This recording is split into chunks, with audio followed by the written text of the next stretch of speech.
இரண்டு கரங்களுடன் ஆதரவு ஓடிவா.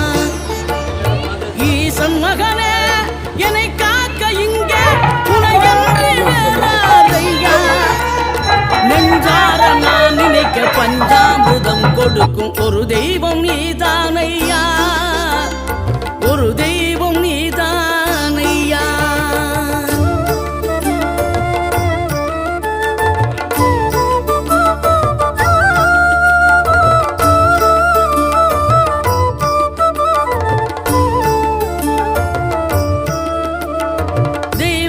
வள்ளியுடன் மணக்கோலம் கொண்டு திருப்பரம் குன்றம் வாழ்கின்றவன் நீ தேவர்களை காத்திடவே வீரமுடன் வேறு